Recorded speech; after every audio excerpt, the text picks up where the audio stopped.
আসসালামু আলাইকুম। আমরা বললে দোষ, মানে বলে না যে কৃষ্ণ করলে লীলা খেলা, আমরা করলেই দোষ। তো যেই কথাটা আমরা বলি, আমরা বললেই বলে যে, বা আমরা বা এক্স ওয়াই জেড অন্য কেউ যদি, আপনিও যদি বলেন, তাহলে বলবে এ তো ফেসিবাদের দালাল। যখন বলে নির্বাচন সুষ্ঠু হবে না, নির্বাচন ভালো হবে না, ডক্টর ইউনূস তো বলে ফেলছে। ডক্টর ইউনূস বলছে, পীর সাহেব বলছে, আরে বাপরে ইমাম সাহেব বলছে। এখন এই কথা দ্বিমত করা মানেই হচ্ছে ফেসিবাদের দালাল। কিন্তু সত্য তো সত্যই, সত্য তো প্রকাশ হয়। এদের লোকজন বলবে, এদের লোকজন ঘুরায় ফিরায় বলতেছে না দেশে আইন শৃঙ্খলা পরিস্থিতি নির্বাচনের অনুকূলে না।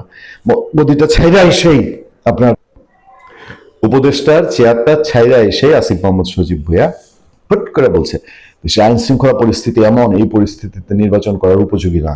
হ্যাঁ, আইন শৃঙ্খলা উদ্ধার, অস্ত্র উদ্ধার করতে হবে। গদিতে বৈশা থেকে কিন্তু এগুলো মনে হয় না। তারপরে ইনায়া বিনায়া তো এখন এনসিপি ওয়ালারা, হাসনাত আব্দুল্লাহ এরা, তারা তো নির্বাচন কমিশনের ভূমিকা নিয়ে বলেই যাচ্ছে।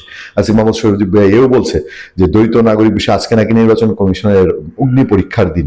এই পরীক্ষার দিন তারা যদি ফেল করে তাহলে নির্বাচন কমিশনের বিরুদ্ধে তারা ব্যবস্থা নেবে।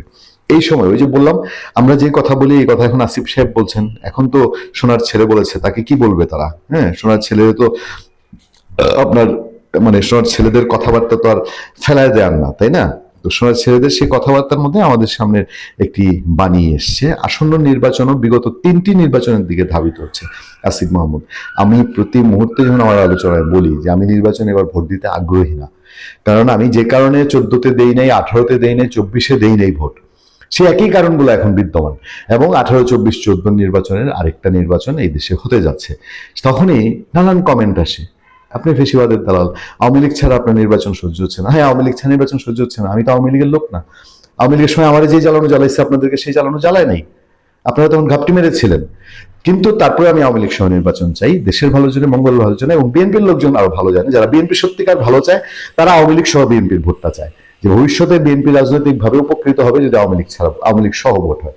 আওয়ামী লীগ বিএনপি ছাড়া ভোট করে যে মূল্যটা দিতেছে না, বিএনপিকে যেন ভবিষ্যতে এই মূল্য দিতে না হয়। যাক, ওই যে সোনার ছেলে এখন যেটা বলছে যে আসন্ন নির্বাচন বিগত 3টি নির্বাচনের মতো হবে। নির্বাচন কমিশন একপাক্ষিক আচরণ করেছে বলে অভিযোগ করেছে জাতীয় নাগরিক পার্টির মুখপাত্র আসিফ মোহাম্মদ সজীব ভুঁইয়া। তিনি আশঙ্কা প্রকাশ করে বলেছেন, ইসি একটি বিশেষ গোষ্ঠীর প্রতি নমনীয় দেখাচ্ছে, এবং বললে পারে সোজা তারেক রহমান এবং বিএনপির দিকে নমনীয় দেখাচ্ছে, এবং আসন্ন নির্বাচনও বিগত 3টি বিতর্কিত নির্বাচনের দিকে ধাবিত হচ্ছে। প্রতিনিয়তই বলতেছি আওয়ামী লীগ করছে জাতীয় পার্টি নিয়ে নির্বাচন, এখন বিএনপি করতেছে জামাত জাতীয় পার্টি এদেরকে নির্বাচন, পার্থক্য খুব বেশি না। তিনি একটা প্রেস কনফারেন্সে আসিফ মাহমুদ বলছেন, আগামীকাল নির্বাচন কমিশনের জন্য রেড লাইন, যেটা বলছিলাম, মানে আজকে আমি যেদিন কথা বলছি 18 জানুয়ারি 2025, হ্যাঁ, আপিল শুনানি শেষ দিনে যদি কমিশন কোনো ঋণ খেলাপি বা দ্বৈত নাগরিকত্বকারী ব্যক্তিকে নির্বাচনের সুযোগ দেয়, তবে আমরা রাজপথে নামবো এবং আইনি লড়াই শুরু করব। তারেক রহমানের প্রতি ইঙ্গিত করেও কিছু কথাবার্তা আছে। ইসিকে আগের 3টি নির্বাচনের মতো দায়সারা ও সমঝোতার নির্বাচন হতে দেব না। আমরা অপেক্ষায় থাকবো ইসি কি ভূমিকা নেয়, তারপর আসিফ মাহমুদ আর এনসিপিরা কি করে। অনেকে তো কাল রাতে আমাদের টকশোতে তারা লাইভে কমেন্ট করছে, দেখলাম যে এই মাসের শেষ দিকে নাকি যা। এবারের নির্বাচন বাকি 3 নির্বাচনের মতো হবে। ভালো থাকবেন, সুস্থ থাকবেন। আপনার সাথে আমি আতিকুর রহমান, পূর্ণিয়া।